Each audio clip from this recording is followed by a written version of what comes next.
Right. Exactly. And there he is. Let's listen to him live. Good morning. I'm here to give you an update on the FBI's investigation of Secretary Clinton's use of a personal email system during her time as Secretary of State. After a tremendous amount of work over the last year, the FBI is completing its investigation and referring the matter to the Department of Justice for a prosecutive decision. What I want to do today is three things. I want to tell you what we did, I want to tell you what we found, and I want to tell you what we're recommending to the Department of Justice.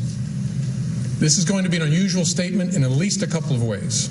First, I'm going to include more detail about our process than I ordinarily would, because I think the American people deserve those details in a case of intense public interest. And second, I have not coordinated this statement or reviewed it in any way with the Department of Justice or any other part of the government. They do not know what I'm about to say. But I want to start by thanking the FBI employees who did remarkable work in this case. Once you have a better sense of how much we have done, you will understand why I am so grateful and so proud of their work. So first, what we have done. This investigation began as a referral from the Intelligence Community Inspector General in connection with Secretary Clinton's use of a personal email server during her time as Secretary of State. The referral focused on whether classified information was transmitted on that personal system. Our investigation looked at whether there is evidence that classified information was improperly stored or transmitted on that personal system in violation of a federal statute that makes it a felony to mishandle classified information, either intentionally or in a grossly negligent way, or a second statute making it a misdemeanor to knowingly remove classified information from appropriate systems or storage facilities. And consistent with our counterintelligence responsibilities, we have also investigated to determine if there is evidence of computer intrusion by nation states or by hostile actors of any kind. Now, I have so far used the singular term email server in describing the referral that began our investigation. It turns out to have been more complicated than that. Secretary Clinton used several different servers and administrators of those servers during her 4 years at the State Department. And she also used numerous mobile devices to send and to read email on that personal domain. As new servers and equipment were employed, older servers were taken out of service, stored, and decommissioned in various ways. Piecing all of that back together to gain as full an understanding as possible of the ways in which personal email was used for government work has been a painstaking undertaking, requiring thousands of hours of effort. For example, when one of Secretary Clinton's servers was decommissioned in 2013, the email software was removed. That didn't remove the email content, but it was like removing the frame from a huge unfinished jigsaw puzzle and then dumping all the pieces on the floor. The effect was that millions of email fragments ended up in the server's unused or slack space. We searched through all of it to understand what was there and what parts of the puzzle we could put back together again. FBI investigators also read all of the approximately 30,000 emails that Secretary Clinton provided to the State Department in 2014, where an email was assessed as possibly containing classified information. The FBI referred that email to any government agency that might be an owner of that information, so that agency could make a determination as to whether the email contained classified information at the time it was sent or received, or whether there was reason to classify it now, even if the content had not been classified when it was first sent or received. And that's the process sometimes referred to as up-classifying. From the group of 30,000 emails returned to the State Department in 2014, 110 emails in 52 email chains have been determined by the owning agency to contain classified information at the time they were sent or received. 8 of those chains contained information that was top secret at the time they were sent. 36 of those chains contained secret information at the time, and 8 contained confidential information at the time. That's the lowest level of classification. Separate from those, about 2,000 additional emails were up-classified to make them confidential. Those emails had not been classified at the time that they were sent or received. The FBI also discovered several thousand work-related emails that were not among the group of 30,000 emails returned by Secretary Clinton to state in 2014. We found those emails in a variety of ways. Some have been deleted over the years, and we found traces of them on servers or devices that have been connected to the private email domain. Others we found by reviewing the archived government accounts of people who'd been government employees at the same time as Secretary Clinton, including high-ranking officials at other agencies, folks with whom a Secretary of State might normally correspond. This helped us recover work-related emails that were not among the 30,000 that were produced to state. Still others we recovered from that painstaking review of the millions of email fragments dumped into the slack space of the server that was decommissioned in 2013. With respect to the thousands of emails we found that were not among those produced to the State Department, agencies have concluded that 3 of those were classified at the time they were sent or received, 1 at the secret level and 2 at the confidential level. There were no additional top-secret emails found, and finally, none of those we found have since been up-classified. I should add here that we found no evidence that any of the additional work-related emails were intentionally deleted in an effort to conceal them in some way. Our assessment is that, like many email users, Secretary Clinton periodically deleted emails, or emails were purged from her system when devices were changed. Because she was not using a government account or even a commercial account like Gmail, there was no archiving at all of her emails. So it's not surprising that we discovered emails that were not on Secretary Clinton's system in 2014 when she produced those 30,000 some emails to state. It could also be that some of the additional work-related emails that we've recovered were among those deleted as personal by her lawyers when they reviewed and sorted her emails for production in late 2014. The lawyers doing the sorting for Secretary Clinton in 2014 did not individually read the content of all of her emails as we did for those available to us. Instead, they relied on header information, and they used search terms to try to find all work-related emails among the reportedly more than 60,000 that were remaining on her system at the end of 2014. It's highly likely that their search missed some work-related emails and that we later found them, for example, in the mailboxes of other officials or in the slack space of a server. It's also likely that there are other work-related emails that they did not produce to state and that we did not find elsewhere and that are now gone because they deleted all emails they did not produce to state, and the lawyers then cleaned their devices in such a way as to preclude complete forensic recovery.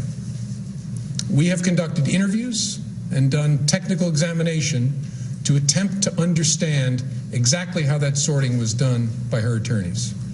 Although we don't have complete visibility because we're not able to fully reconstruct the electronic record of that sorting, we believe our investigation has been sufficient to give us reasonable confidence there was no intentional misconduct in connection with that sorting effort. And of course, in addition to our technical work, we interviewed many people, from those involved in setting up the personal email system and maintaining the various iterations of Secretary Clinton's server, to staff members with whom she corresponded on email, to those involved in the email production to state, and finally Secretary Clinton herself. Last, we have done extensive work to try to understand what indications there might be of compromise by hostile actors in connection with that personal email system. So that's what we've done. Now let me tell you what we found. Although we did not find clear evidence that Secretary Clinton or her colleagues intended to violate laws governing the handling of classified information, there is evidence that they were extremely careless in their handling of very sensitive, highly classified information. For example, 7 email chains concern matters that were classified at the top secret special access program at the time they were sent and received. Those chains involve Secretary Clinton both sending emails about those matters and receiving emails about those same matters. There is evidence to support a conclusion that any reasonable person in Secretary Clinton's position or in the position of those with whom she was corresponding about those matters, should have known that an unclassified system was no place for that conversation. In addition to this highly sensitive information, we also found information that was properly classified as secret by the U.S. intelligence community at the time it was discussed on email. That is, excluding any later up-classified emails. None of these emails should have been on any kind of unclassified system, but their presence is especially concerning because all of these emails were housed on unclassified personal servers, not even supported by full-time security staff like those found at agencies and departments of the United States government, or even with a commercial email service like Gmail. I think it's also important to say something about the marking of classified information. Only a very small number of the emails here containing classified information bore markings that indicated the presence of classified information. But even if information is not marked classified in an email, participants who know or should know that the subject matter is classified are still obligated to protect it. And while not the focus of our investigation, we also developed evidence that the security culture of the State Department, in general, and with respect to the use of unclassified systems in particular, was generally lacking in the kind of care for classified information that's found elsewhere in the U.S. government. With respect to potential computer intrusion by hostile actors, we did not find direct evidence that Secretary Clinton's personal email domain, in its various configurations since 2009, was hacked successfully. But given the nature of the system and of the actors potentially involved, we assess we would be unlikely to see such direct evidence. We do assess that hostile actors gained access to the private commercial email accounts of people with whom Secretary Clinton was in regular contact from her personal account. We also assess that Secretary Clinton's use of a personal email domain was both known by a large number of people and readily apparent. She also used her personal email extensively while outside the United States, including sending and receiving work-related emails in the territory of sophisticated adversaries. Given that combination of factors, we assess it is possible that hostile actors gained access to Secretary Clinton's personal email account. So that's what we found.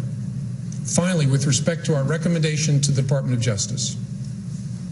In our system, the prosecutors make the decisions about whether charges are appropriate based on evidence that the FBI helps collect.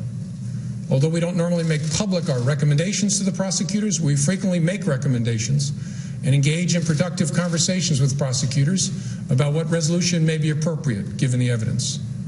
In this case, given the importance of the matter, I think unusual transparency is in order. Although there is evidence of potential violations of the statutes regarding the handling of classified information, our judgment is that no reasonable prosecutor would bring such a case. Prosecutors necessarily weigh a number of factors before deciding whether to bring charges. There are obvious considerations like the strength of the evidence, especially regarding intent. Responsible decisions also consider the context of a person's actions and how similar situations have been handled in the past. In looking back at our investigations into the mishandling or removal of classified information, we cannot find a case that would support bringing criminal charges on these facts. All the cases prosecuted involved some combination of clearly intentional and willful mishandling of classified information or vast quantities of information exposed in such a way as to support an inference of intentional misconduct or indications of disloyalty to the United States or efforts to obstruct justice. We do not see those things here. To be clear, this is not to suggest that in similar circumstances, a person who engaged in this activity would face no consequences. To the contrary, those individuals are often subject to security or administrative sanctions, but that's not what we're deciding now. As a result, although the Department of Justice makes final decisions on matters like this, we are expressing to Justice our view that no charges are appropriate in this case. I know there will be intense public debate in the wake of this recommendation, as there was throughout the investigation. What I can assure the American people is that this investigation was done honestly, competently, and independently, no outside influence of any kind was brought to bear. I know there were many opinions expressed by people who are not part of the investigation, including people in government, but none of that mattered to us. Opinions are irrelevant, and they were all uninformed by insight into our investigation because we did our investigation the right way. Only facts matter, and the FBI found them here in an entirely apolitical and professional way. I couldn't be prouder to be part of this organization. Thank you very much. Director Comey, there are people who say you're making this announcement. There had been speculation that the FBI director might answer questions. He clearly is not.